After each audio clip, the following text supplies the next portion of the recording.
Dog Films presents Paid to Dream with Charles Dennis.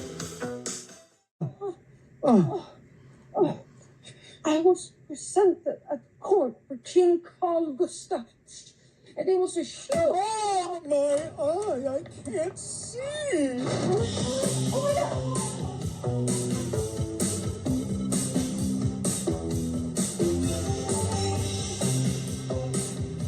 Valentine, up there. Yes. Whatever must you think of me? Hello, it's Charles Dennis. It's Paid to Dream. And who were that lovely couple that discovered Penfield Marigold's body there in the marina? Well, these are friends of mine for many, many, many years. Mardi Thomas Goodman and Joe Goodman, both therapists. Retired supposedly, but not really. But what I didn't realize, I thought that they were making their entertainment debut in the film, but in point of fact, they had a TV show in Toronto, and I'd like to talk about that first. Dr. Joe, you were the first person that was supposed to star in that show, right? I was on it for quite a while until I made the wonderful mistake of bringing Mardi, my wife, with me. And at the end of it, the producers called me aside and said, "Would you mind if we keep Mardi and get rid of you?" And I said, "Oh yeah, well, it's a women's show, that's good." And I said, "But can you give me some feedback?" So they said, "Yeah, actually, she lights up the camera and you're pompous and wooden." So that was the end of it, and then Mardi took over as the star. I spent 6 years dishing out advice. 6 years? 6 years, yeah. I had no... What was the show called? It was the Marilyn Dennis Show. Ah. Yeah, it was before she went, and I think she was local. It was Toronto and Ontario, really. And then I think she went national after that, and I was like her resident go-to. We had an audience. We had people calling in asking for advice. We just had a good time. It was great. Wow. Yeah. It's really great. Now, Joe, how did they come to you originally to be on the show? I don't remember, actually. I think they were looking for, somebody to be the resident therapist, and they had tried a few people, psychologists and stuff, and somehow they got in touch with me. And I didn't particularly like the gig because I had to get makeup put on my face at 7 o'clock in the morning. That's not fun, right? And I had to get makeup for Star Trek at 4 o'clock in the morning. You were lucky. Right. It wasn't fun, right? And then I had to drive down in the winter downtown. Anyway, I did it, and we were more doing, because Mardi and I were running a center for 20 other people. And the truth is, I humbly say we didn't really need the business that came from being on television, but the other people did. So we were kind of promoting the center and, being the front people for, bringing in business when therapy was a little more of a stigma. We had a training program for psychotherapists. And then we, once they graduated, we tried to fill them, and there was a whole team of people putting that together. So me being on TV really supported that. And were you stopped in the street? Did people recognize? Yes, I was. Everywhere. Everywhere I went. I was like a real star for a little while in that sense. Well, how wonderful. That started when I was 13 and I was modeling, got discovered in the Lothian Muse, and that was like 10-year modeling career and stuff, doing commercials and runway and all that. So this gig kind of brought that back to life a little bit for a while, but in a very different context. And I get into a restaurant and they'd say, "Oh my God, I love you. You're doing, I was chopped liver. It was when Moses Namer was running. We were on City TV. It was when Moses was running City, and I hope he kept his hands to himself. Yeah. Well, I didn't have much contact with him except at the Christmas party, but we won't go there. You don't have to. Did you both being therapists, did you handle couples? Treat couples? A lot. Well, as you know, today is the day that 49 years ago we met and fell in love in 4 hours. and decided to spend our lives together. So that whole situation then really informed what we wanted to do with our careers. So we did a broad range of different levels of counseling, but together and separately, we both worked with couples a lot. So we knew we found this precious love. We knew, but how do you keep it? Like, people find it, but how do you keep it rich and alive and passionate for a lifetime? And so that became our specialty. We did a lot of work saving couples' marriages and changing people's lives that way. We were really good at it, mainly because we're a couple. We did the work ourselves. I mean, we wanted to keep that magic we found alive. So we really brought that to people, to couples. Did you ever get the feeling with a couple after a couple of sessions that this isn't going to work? Good question. I only say that because the first time I was ever in therapy years ago in London, I was seeing this therapist, and he said to me after about 6 sessions, he said, you know, I could be thrown out of the British Medical Association for this, but there's nothing wrong with you. Your wife is a bitch. You should leave her. Right. Well, you know what? At I first go, wow. we did. We always had opinions, obviously. We're humans. We had opinions, but we learned. That was a great learning for us. At some point, we both realized that we don't know. Because there were a few couples we were betting wouldn't make it. And they did. Spectacularly. And a few that we thought would make it, and they bombed. So we began to realize we don't really know. There's a special sauce in there somewhere. Well, Sometimes people like being with a bitch. It's a complicated thing, Charlie. So when Marty says we were good at it, we work people hard to really look at themselves as well as not just blame their mate. So here's a statistic for you. If people go to couples counseling like you did, 30% stay together approximately. We actually batted over 90. Wow. Because we made people do the work and look at themselves, and it's not divorce, especially when there's kids, it's not a panacea for people. So we were not quick to say, what that therapist said to you, or these are irreconcilable differences.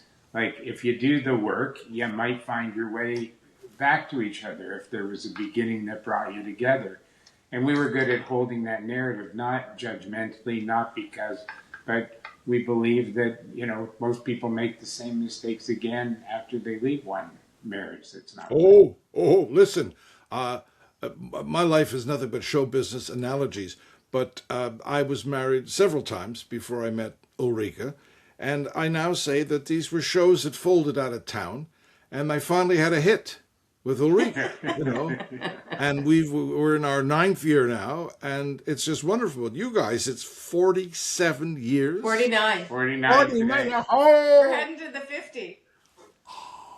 I know. It's inspirational. And that's why, even though this is February 10th, we're holding this podcast until Valentine's Day, so that people will know, it exists. It does exist. It's a crapshoot, God knows. You take a chance. Yeah. I was strictly on-the-job training. I had no preparation for love. I married the first woman who said, I love you. And unfortunately, at the time, she had her hand on my crotch. And the friend said, was she talking to you? But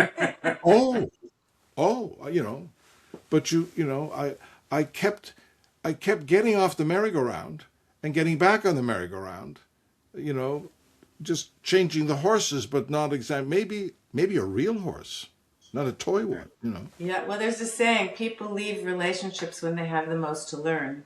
So what we tried to do was help people know who they were being in relationship, what they were bringing to the table, and what that would then change this current situation or potentially any other one in the future. Like, who are you being? Never mind who the other person's being, but who are you being? What are you doing? What aren't you doing? What's your story? Now, before I get into your story, which is one of my new all-time favorites, you had an indirect connection to the world of entertainment because of your father's coffee shop, diner, restaurant, whatever we want to call Thomas's. Yes. And the reason I bring it up is that in addition to this version of Paid to Dream, I have the retro version, which is strictly audio interviews. And there's one with Rod Steiger, which I did a couple months before he died. But the first time I interviewed him was at the Royal Alex Theatre in Toronto in his dressing room. And he said, let's go get a coffee. And we went into your dad's place. Wow. Now, is it my imagination or were there autographed photos? Oh, lots. What I happened all to love my them? dad. Where are they? I don't know. That's You a know great how question. priceless they are? Yeah. I know. You know, I've been around 49. I've never seen them. No, and they were there, and it was like, back in the day, he had, it was a big restaurant. Yeah. And I used to go when I was a kid and like make sodas and ice cream sundaes and stuff like that. And they ran a big show. And they were beside the Royal Alex, because in those days, restaurants weren't, like, there weren't a lot of fancy restaurants around. No, not until Ed Mervish came in and redid everything. So they all would come in to be with Murray. And, Do you remember meeting any actors? Robert Goulet. Yeah, he was a regular. My dad and him were buddies. I'm trying to think who else. Judy Garland was in there. Oh, my. Yeah. And I was a little girl at one point, and the Music Man was in town. Right. And they needed a little girl for the part. And they wanted me to be in the show. And it meant my mother would have to go on the road with me. So she nixed it. It was my big moment. Who knows what would have happened. Thank you, Florence. Thank you so yet that again. whenever there was a show in town, they would be in the restaurant. Yeah, it was yours, and then Sheldon Zippin's family had one right near there as well. Yeah. Wow. Yeah. Yeah. So when did it finally close? I think it closed probably in the 70s, early 70s, and that was the end of it. And then my dad, because my dad had been in the restaurant business since he was 13. He really, it was a really, did his family have a restaurant? Or was his dad had a restaurant. And he had an accident when my father was 13, and he hauled my father out of school to run the restaurant. Wow. Yeah, it's quite a story there. It's a great story. Yeah. So you were like the Barbara Walters of Toronto, and her dad, her dad had the Latin Quarter, and your dad had Thomas's. Yeah. That's wonderful. That's why, Charlie, in relation to like today and our 49th anniversary of our 4 hours, proposal, I say, I got Marty Thomas. You know what that means? I got Marty Thomas. Yes, you did. Well, we've been teasing everybody with the story. Who wants to start it? Okay. So 49 years ago today, February 10th, 77, on our first date, except there's a tiny bit of background I will give you on our first date, we decided to spend our lives together in 4 hours.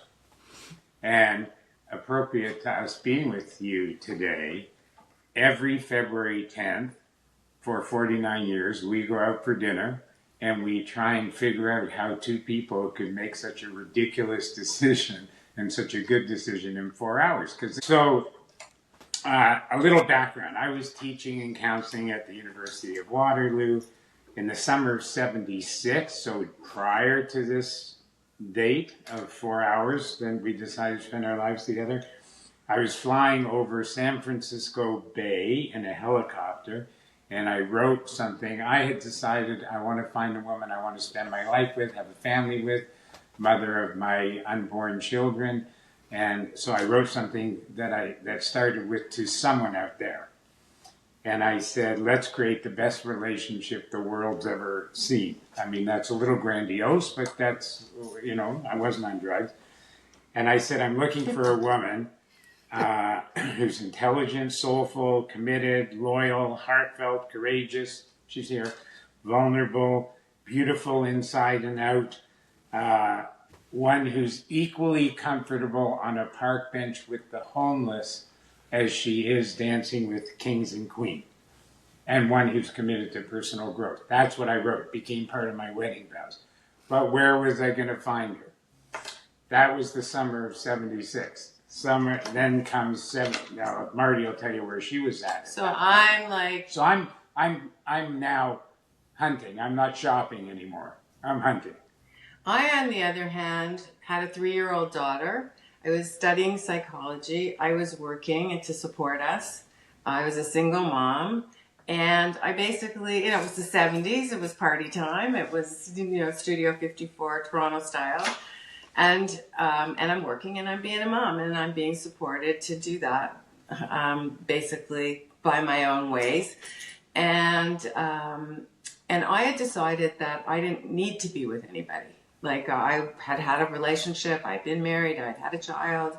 I felt like now I gotta just make my life work. And if I'm gonna be in a relationship, he better ride in on a white horse. It's gotta be so good that I'm gonna throw my hat in the ring. Or else right now I had other priorities. And I also decided that no quick date, meeting people in random situations. I was only gonna go out with nice people. That was the idea. Let's date. Take me out for a date. Let's go to dinner. Let's do something, like that makes sense that I even want to spend my time doing it. So this is the state of both of us at that time. And then what happened? So Go. A tiny bit of background to the February 10th story. There were 3 very short meetings. I'll make this quick. One was, believe it or not, I was the host of a Sweet 16. I was 19. Mardi was 13. She came through the receiving line that they had in those days in a red velvet dress. With Franny Molson. When we met, Where was I it? actually remembered she was the one in the red velvet dress. So we met, whatever that was, 13 years before the February 10th, 77. Well, and that situation I had on a red velvet dress, my first big grown-up dress, and he said, "You're really cute. You should wait for me." And we remember that you moment. go through the receiving line and you shake hands like you used to in those days. And then fast forward, now I'm 20, now I'm that age, I'm 25, he's 31, the situation. And I go out with my brother to see the One of a Kind show downtown, and Kathy, my sister-in-law. And we dropped by Marlene's, a friend of both ours that we didn't know were connected. And he was there. And everybody else was yakking. We never talked to each other the whole time we were there. And we left. And when we got in the car, my sister-in-law, Kathy, said, "Oh, he's going to take you out. He's calling you." And I said, "What are you talking about?" And I said, "We didn't talk to each other." She said, "Oh, no. He noticed you. He was looking." And for me, the side of that was the friend that I was with said, "You're going to call her, right?" And I said, "She's 16 years old. I was 32. I thought she was she looked 16, right?" And so I had noticed her. She was beautiful and stuff, but we didn't talk. Anyway, that was it. End of story. However, when she said she's 25 and she has a 3-year-old daughter, I wrote her name, Charlie, in my wallet on a piece of paper, Mardi. No phone number, no last name, nothing. Where am I going to find her? Okay. So now that was in November.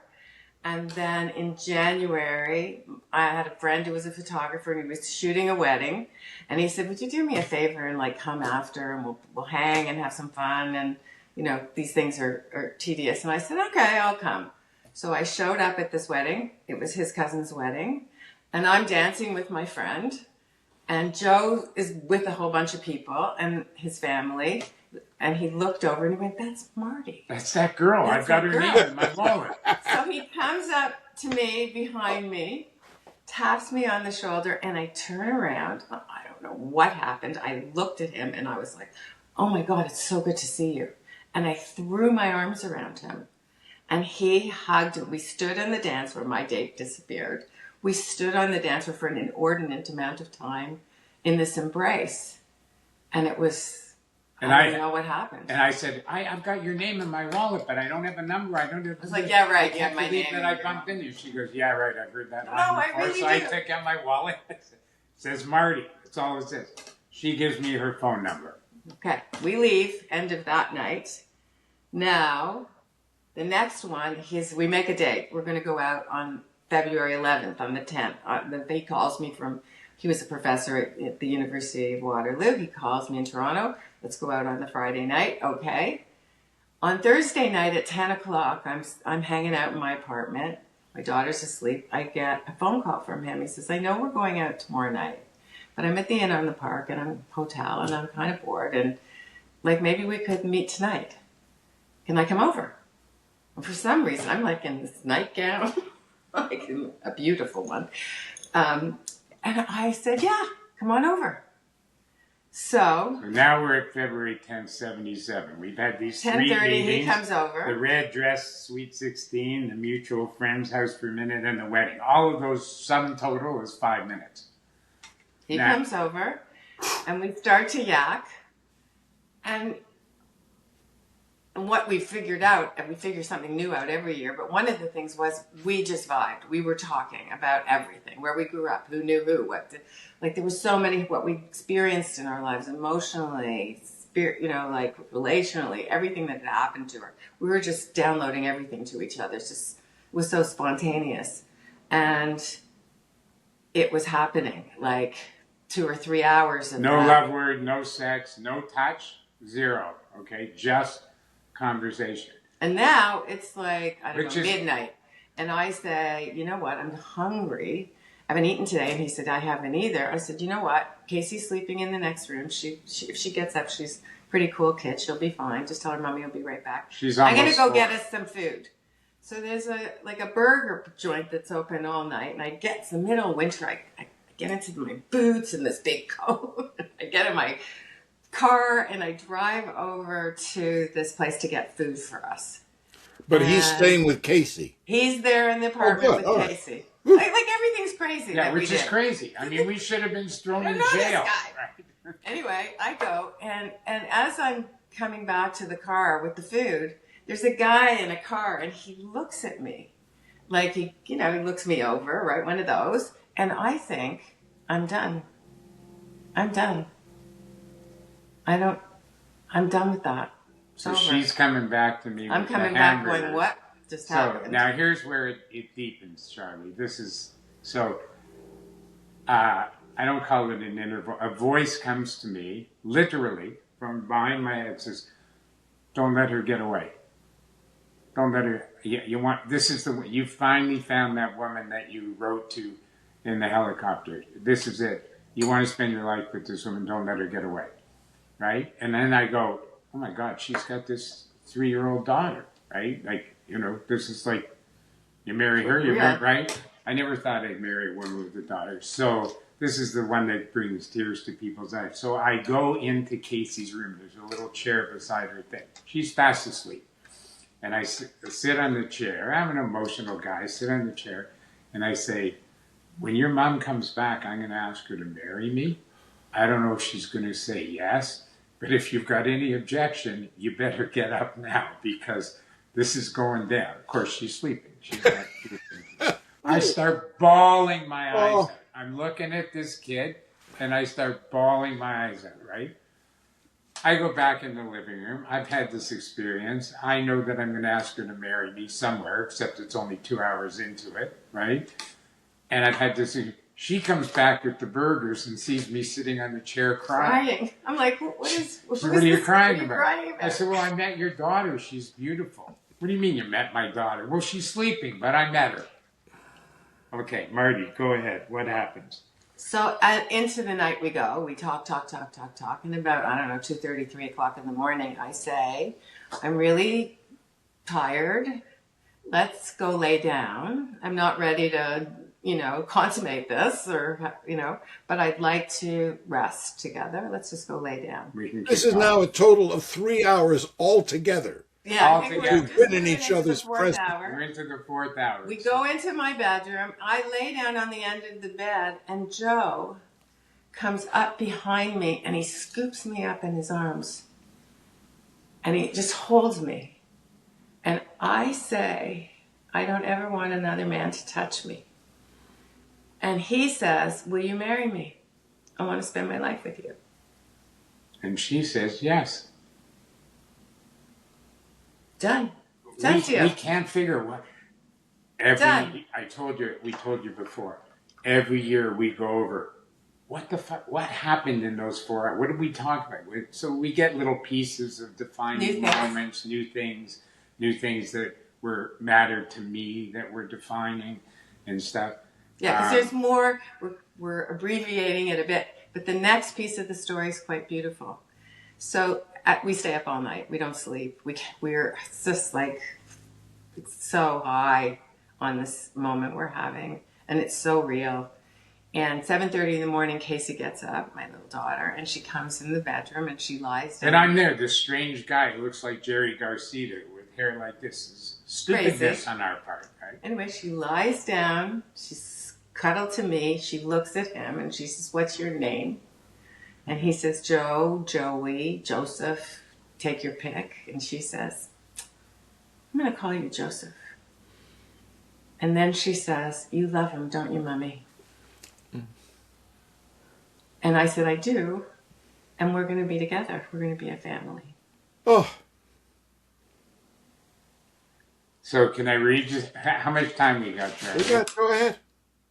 So this is what Casey wrote on our 40th anniversary. Now, we did go on and have 2 more children, and we have 6 grandchildren now. And but Casey's the moment of the story. And all our kids are happily married with 2 kids each and stuff. And all had a pretty quick yes. Same kind of story. Everyone, if I told you all 3 stories, they're all magical. So related to Casey coming in that morning and me embracing a new child in my life who I eventually adopted, Casey wrote this, I guess, 9 years ago. It's called 40 Years. 40 years ago, my life changed forever. I know when people say things like that, it sounds a bit dramatic. But in my case, it's just plain fact and not even alternative fact. My path was altered that day, and thank God. For 40 years, you've been my teachers, my role models, my protectors, my loves, my guides, my everything. Thank you for teaching me how to love, how to be loved, how to grow, how to live as one, how to raise a family, how to give of yourself, how to be selfish, still learning, how to fight, how to make up, how to laugh, how to cry, how to experience joy, how to be adventurous, how to work hard, how hard work pays off, how to love my siblings so hard that it hurts, how to be a parent, how not to be a parent, how to be strong, when to be weak, how to stand up for what I believe in, when to stand down, how to listen, how to feel, how to learn, how to grow, how to keep learning and never stop growing. I am who I am because of you and the love that you shared for 40 years. I'm so incredibly proud of both of you, and thank all my sweet angels that 40 years ago my life changed forever. So we are a story, and we broke every rule. If someone told either of us, like, you were in the bed and a 4-year-old came in and, we're crazy, and what happened? But here we are, and we're still madly in love. Yeah, we really are. And we keep growing, and we keep learning, and we're still working on it and evolving at this stage of life. All the stages of life as things go. There's always new levels of new depth. And that weekend, I stayed the weekend. I went back to Waterloo. I went to the dean's office. I resigned. I sold my house. I moved to Toronto, right? And then, we got married a few months later and stuff. So you dropped out, or you transferred? No, he quit. No, I quit. Oh, you were teaching by then. Yeah. Yeah, I was teaching. He was also counseling in the counseling center, but he came to, in those days, there was like you number 3 on the list of psychologists. And he set up a private practice. There weren't private practice. There weren't psychotherapy. It was like psychiatrists. It was medical. And we just stepped right into it. But Marty will tell you, she's good at saying this. We did a lot of hard work on ourselves to keep love alive and finding our way back to each other. It's not a cakewalk. It's a beautiful romantic story. But you got to do the work. Yeah. I was a jerk in some ways. I had some anger issues. She had a this, I had a that. I did this. Her childhood, my childhood. How that all starts interacting, right? I think I've been saying to him, we got to make a safe space that we can both be total idiots sometimes and not very nice, and that we can own it, and that it's okay. And if we own it, we can let it go and move on. Because, like, who's perfect? You know, most of the time we're on good behavior, but sometimes we're just jerks. But, you know, you're happily married to Eureka, like, you know, you're 9 years in, right? But if you guys track your story, every couple tracks their story, there are these moments that we seize those moments is a mystery to even to us still. But, you know, everyone has those, there's a reason people come together, and then there's a reason that they don't, right? And always work to be done. Well, this is Valentine's Day when this goes out, and you have given me a gift today that I can share with everybody watching. I've never seen you speechless, Charles. Well, that's how powerful your story is. Yeah, it really is. Thank you so much for being with me today. This is Paid to Dream. If you like us, and you better like us, click like, subscribe, and I'm going to have these people back again, or in another one of my movies. Bye-bye. Yeah, happy Valentine's Day, Love you. Happy everybody. Love Day.